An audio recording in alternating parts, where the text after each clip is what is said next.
Good morning mga idol. Start na naman tayo ng walk ngayong umaga. Kaya sipag-sipagan lang. Maganda yung mag-umpisa ng maaga dahil presko ang pagtatrabaho. Siya nga pala. Nasa loob naman pala tayo. Kaya okay lang maaraw. Tayo ng shop. Shoutout po sa mga customer na GRCM Sportswear Tailoring, mga suki kong seaman, sa barko. PM nyo lang ako kapag may pagawa kayong mga jersey uniform kahit sang sulok ng mundo, OFW man or local.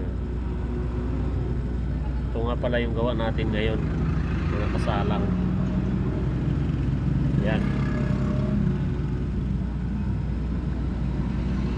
Yan po yung gawa natin ngayon, mga kasalang. Kita mo Viva Max si Acosta.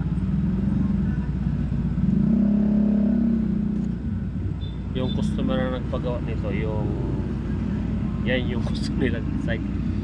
Kasama si Asi Acosta. Shoutout sa iyo, Asi Acosta.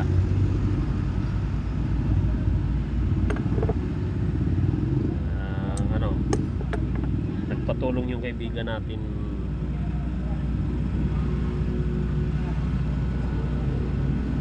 dito sa sa jersey na to, nagpatulong siya. Ano na siguro to, kailangan na. Tayo naman dahil doon tayo nagpapaprint,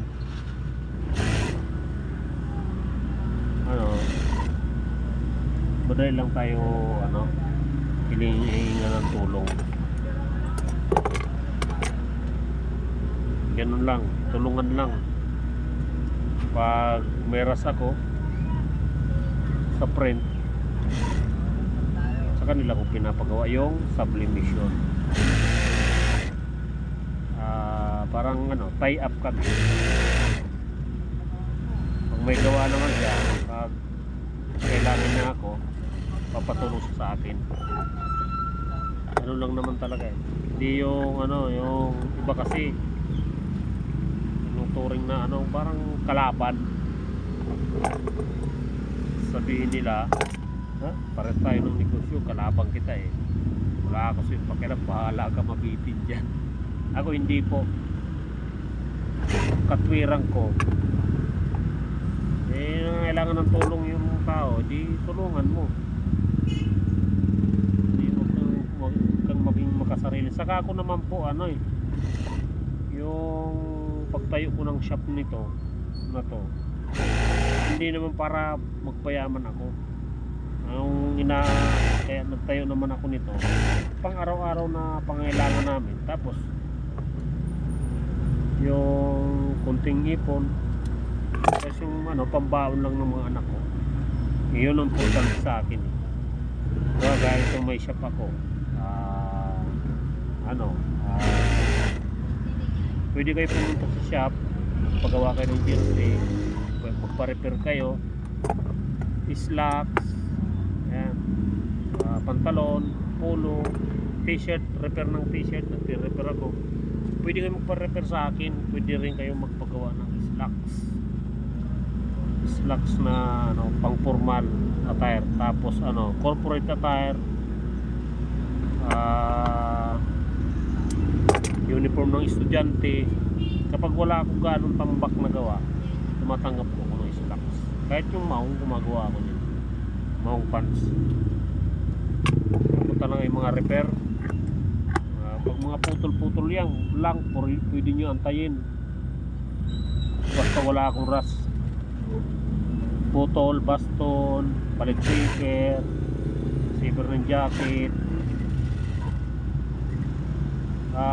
halos lahat ng klase ng repair tumatanggap po ako.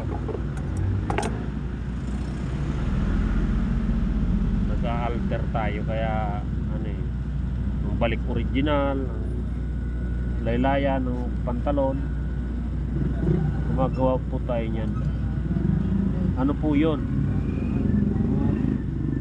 ang kita ko dun sa pagpapa mga repair, yan yung ginabao ng mga anak ko sa school. Dalawang college po, dalawang college, tapos parehas sila schooler ng bayan. Kaya ano lang po yung pinoproblema ko araw-araw, yung baon nila. O diba, isipin mo, problema ko lang baon nila, samantala yung iba pinoproblema pang matrikula. Sa akin, hindi sa pag-iyabang, scholar po yung dalawa kong college. Isang graduating ng lalaki, graduating na sa itong next sunod na taon, graduating na siya fourth year college. Scholar din po yun. Tapos yung bunso ko naman, accountancy, first year college, scholar din po. Yung panganay ko graduate na ng IT.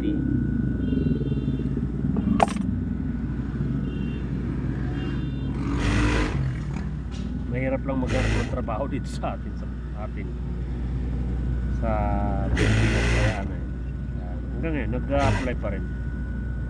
Kaya kung wag kang, sabi mo nga sa kanya, wag siyang may stress na wala pa siyang trabaho. Kaya ko pa naman sila pakainin. Pero nag-a-apply naman. Kaya sabi ko, huwag kang mag-aalala, makakahanap ka rin yan. Palang fresh graduate kasi, fresh graduate. Tapos yung hinahanap ng mga, ang problema lang dito sa atin, hinahanap ng mga kumpanya or kahit agency, yung may work experience. Fresh graduate niya eh. Kasi yung anak ko nung college, hindi ko siya pinayagan na magtrabaho na habang nag-aaral. Gusto kasi makapag-focus yung mga anak ko sa pag-aaral. Kaya sabi ko sa kanila, mag-aral lang sila ng mag-aral hanggat kaya ko papag-aralin. Pag nakagraduate na, saka siya maghanap ng trabaho. Yun nga lang, dito sa atin mahirap maghanap ng trabaho kapag wala kang more work experience, kasi kailangan nila may work experience.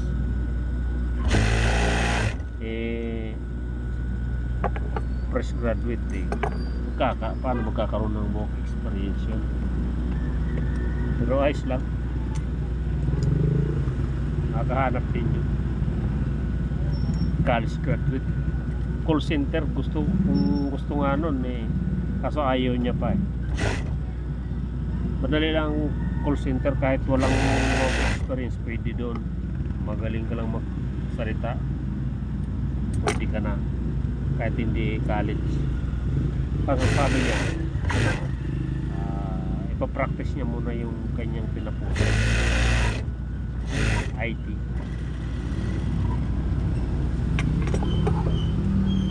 Ayun po yung yung nag-aantay lang siya ngayon. Marami siyang in-apply, pero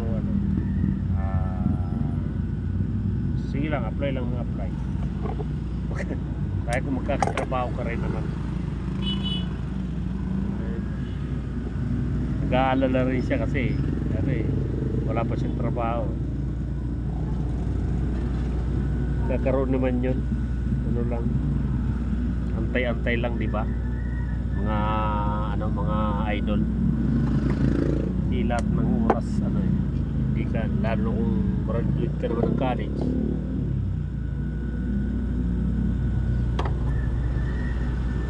Tapos pag magtitik siya ng civil service eligibility. Kaya kung magtitik ka ng civil service eligibility, para at least kung makapasa ka, pwede ka mag-apply sa government. Diba? Mas maganda kasi sa government dahil kumpleto ang benepisyo, saka may retirement. Hindi ka guys sa private,